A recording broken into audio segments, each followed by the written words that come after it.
एखादी मुलगी आता लहानाची मोठी केल्यानंतर ती कोणाच्या तरी प्रेमात पडते आणि एक दिवस अचानक घर सोडून निघून जाते. बरं, तिनं चांगलं केलं तर ठीक.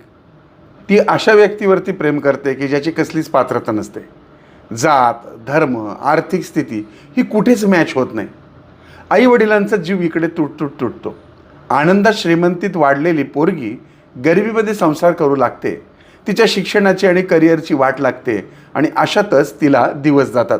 ज्याच्यावर प्रेम करते त्याचं तिच्यावर प्रेम नसतं असं नाही, पण त्याची परिस्थिती नसते. आता या सगळ्यामध्ये चूक नक्की कोणाची मानायची? आई वडिलांनी काय निर्णय घ्यायचा? त्या मुलीनं त्या मुलाला सोडायचं का? स्वतःच्या करिअरची माती करायची का? का आई वडिलांनी माफ करून स्वतःच्या प्रॉपर्टीचा किंवा धनाचा हिस्सा देऊन त्याला सांभाळायचं का? आणि मुलीने धर्म बदलला तरी त्याला मान्यता द्यायची का? या प्रश्नाचं उत्तर